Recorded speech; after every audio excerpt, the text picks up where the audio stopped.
Hello everybody. Hope you all are having a wonderful day. Today we are on the subreddit r/LetsNotMeet.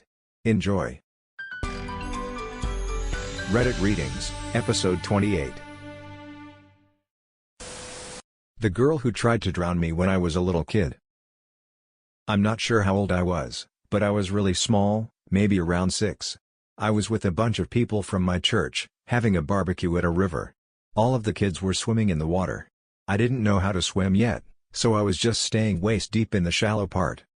At some point, this girl came up to me and was playing with me. We were splashing each other and stuff. The weird thing was that she was probably 13 or so and I didn't know who she was, even though I knew everyone else there. Apparently no one was paying attention to us.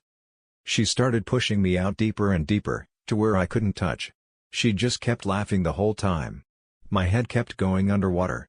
I tried grabbing onto her arms when she would push me, but she easily knocked my grip loose. The slight current slowly pulled me away from my friends and family while I struggled to tread water. I was panicking, but she wouldn't stop pushing me and laughing. I could not possibly have looked like I was having fun. I would try to yell but was only ever above water long enough to take a breath. Every time my feet touched the mud for a split second she would just push me again. I couldn't believe she was laughing. I was sure I was going to drown. No one seemed to notice. Of all people to intervene, it would happen to be my childhood bully, Zachary.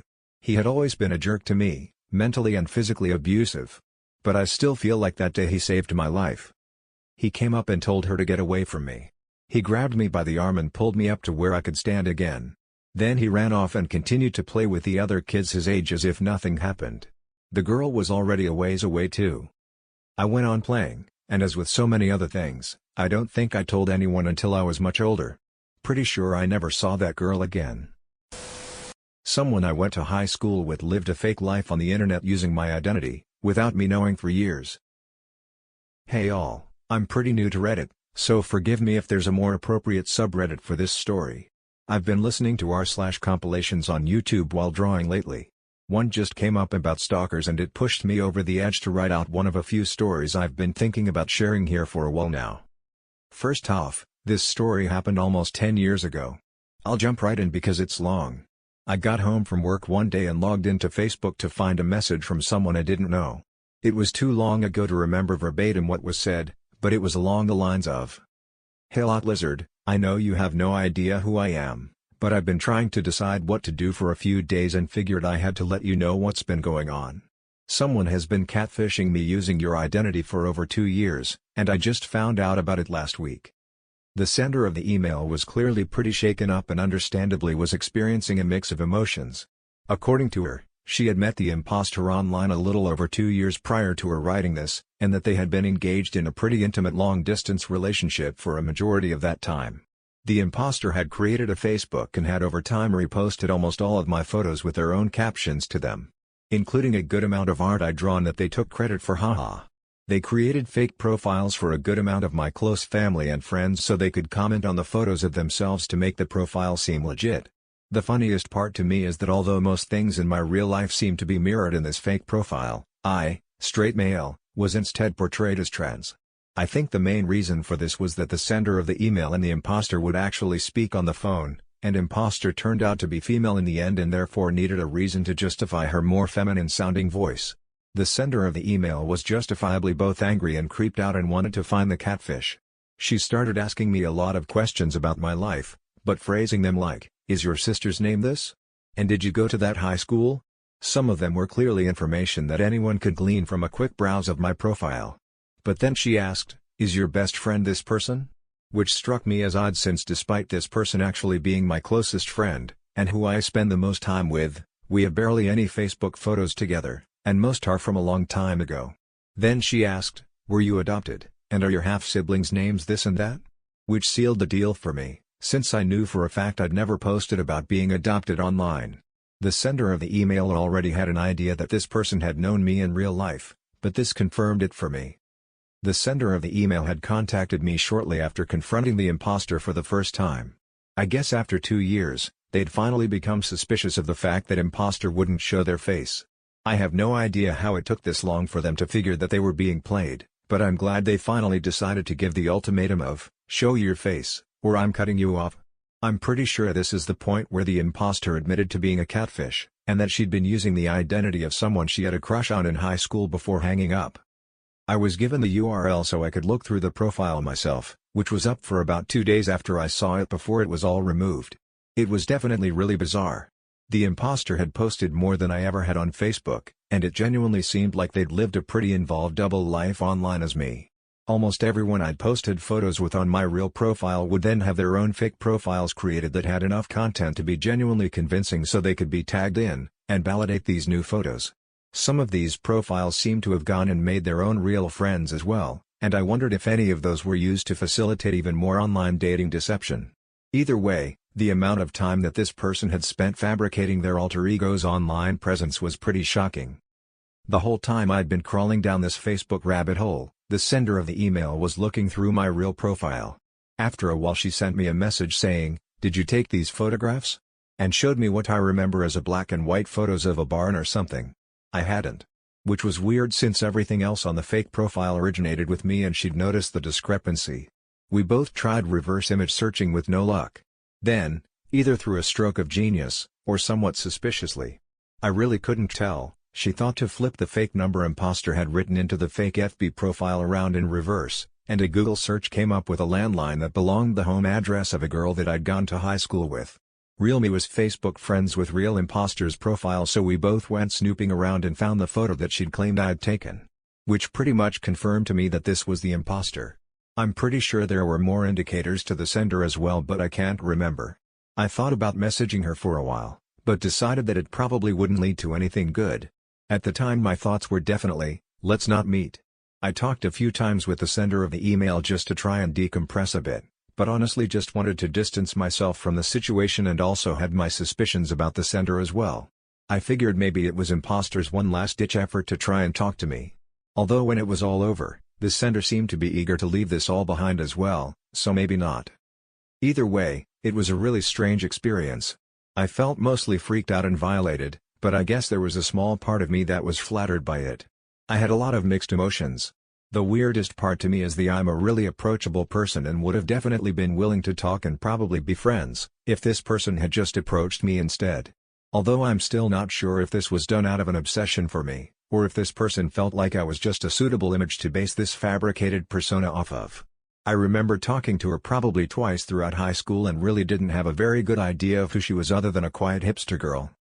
If either person involved reads this, I'd definitely be happy to talk now. It's been years, but I've gone from being very put off, to always wondered why this person chose me over a myriad of other more attractive, or interesting people online to base their other life off of. According to the sender who contacted me, she'd probably spent more time online pretending to be me than she actually did going about her own life. I have a tumultuous history of addiction and have had plenty of my own escapes, which is why it's always fascinated me that someone would want to pretend to live someone else's life as a means of doing that. Because at the end of the day, the person pretending to be me had no idea that I spent my time daydreaming of being a different person as well. I guess it just goes to show that no matter how much you wish you were someone else, chances are that person has plenty of their own reasons to want to escape their own demons, for their own reasons. Thanks for reading. I should have realized something was off. This is not my story but instead my sister's, who will be using my account to share it with all of you. When I was in high school I was good friends with a girl called Emma. Emma was kind of quiet and shy but always was there if you needed her. When I finished high school I lost touch with Emma, as what happens to a lot of friendships after school. 2 years later in college I started dating a guy called Ben, and Ben's best friend Gary was Emma's boyfriend. After discovering we all knew each other we started to hang out again. One of the nights we planned to all hang out in Gary's house, have a few drinks and play a few games. Myself and Ben showed up at about 8 p.m. to Gary's house and Gary said Emma should be over soon. That was fine, we opened our beers and started drinking. It was nearly 9 p.m. and Emma still wasn't here, so we decided to ring her. Emma answered and apologized for being late. She said she was just finished getting ready and should be there soon. At 9:30 p.m. there was still no sign of Emma, so we called again. This time her younger brother picked up the phone. Her brother was 15 years old at the time and had told us Emma was not feeling that well and was in the bathroom. Gary was worried, asked if he can head over and check on her, but her brother was adamant that he was looking after Emma and she was alright and to enjoy our night. We didn't go home. Instead we kept drinking and hanging out because all we thought was Emma just had the simple flu. Just after 10 p.m. we decided to call one last time and check on Emma. Again her brother answered and calmly told us that Emma had gone to bed and she will call in the morning. We left it at that, believing she was safe at home in bed and didn't want to annoy her brother by non-stop calling. That night Emma's mom returned home at 12 a.m. to find Emma dead on the kitchen floor. Emma had been bludgeoned to death by her younger brother a couple of hours earlier. We later found out when Emma was leaving to come to us she and her brother got into a fight about something ridiculous, and he beat with a baseball bat and then stabbed her over 51 times. Since her brother was a minor he was not going to be sent to prison. Instead her brother pleaded insanity and was sent to an institution. A lot of this information was not leaked as the accused was a minor. I do know that his parents stuck by him and he was released after 4 years. To the guy who was following the girl. So this happened a few months ago. My best friend, P, and I had just gotten out of school. We decide to get ice cream after school and before we know it, it's 6 p.m. We leave the ice cream shop which happens to be next to the liquor store, small city. We notice this shady guy standing outside the store and we try to brush it off but there's just something not right about him. A woman leaves the liquor store and she's dressed nicely, in a dress and heels. She starts walking and before we know it, the guy starts following her. My friend and I get concerned so we decide to tail him a little bit, to make sure he doesn't have any bad intentions. Things escalate when we realize that he's filming this woman and she has no idea. It's disgusting. He's following her and has his phone out, trying to get a better video of what's under her skirt. P and I look at each other and have a mutual understanding. We know we have to do something. So we take a deep breath and somehow manage to put ourselves between the woman and the man. We hear him curse but we don't dare turn around. We're spread apart, making sure there's no way he can get her on film. Mind you, we're both 5'1" 17-year-old girls. Our hearts are racing but we don't move away until the woman safely enters a restaurant which is about 2 blocks away. She's in the restaurant but this guy does not want to give up. He's waiting outside for her. He's lingering and even tries to peer inside through a window. P and I know we have to tell the woman what's going on just in case he tries something. So we step inside this fancy restaurant and spot the woman on a date with her boyfriend. I tap her on the shoulder and I fill her in. She's shocked that he followed her for 2 blocks and how she had no idea. I let her know that he's waiting outside and give her his description, just in case he follows her anywhere else. She thanks us profusely and even gives us a hug. P and I leave the restaurant feeling relieved because we both know we could not live with ourselves if something were to happen to her. So to the creepy guy following her, let's not meet again. The phone call I'll never forget. This happened yesterday, and before anyone says anything, yes, I know I'm stupid. I had just gotten home from work around 9 p.m. and had barely had time to get my shoes off when I get a phone call from some number I don't recognize. I'm searching for new jobs and thought that it might be one of the places that I was applying to calling me back. I pick it up and it's some guy who says that he's with some kind of third-party detention center, which as he explained it, was for low-risk inmates that were sent there whenever the local jails were busy or filled. That should have set off a nice big red flag for me, but for whatever reason it just made sense in my tired brain.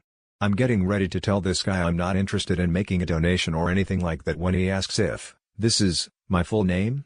I confirm and he says that they're holding my boyfriend at this center, saying my boyfriend's full name, and giving a dead-on description of him.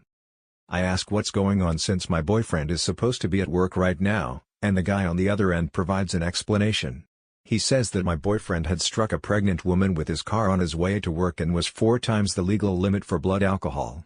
He said the woman was in critical condition, and that my boyfriend had broken a few ribs and his nose in the accident. I'm freaking out at this point and ask if I can speak to my boyfriend, which the man obliges. I'm put on hold for a minute or two before my quote-unquote boyfriend picks up the line.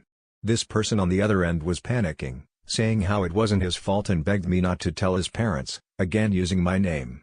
It didn't particularly sound like my boyfriend, but I figured it was because of the broken nose he supposedly had, and his tone really helped to sell it, because it all sounded so legitimate.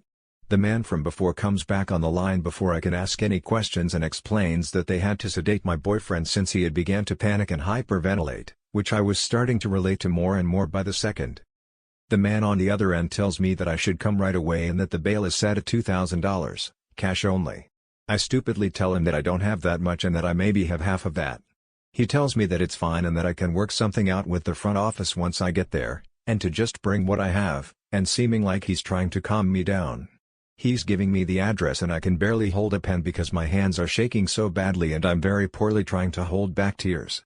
All of a sudden the door opens up and in walks my boyfriend, completely normal looking, with no broken nose, but more than a little confused as to why I'm crying. I'm still on the phone with the man and ask him what the fuck he thinks he's doing, telling him how my boyfriend just walked in, and he promptly hangs up. I tried calling back a few times, but it went directly to voicemail.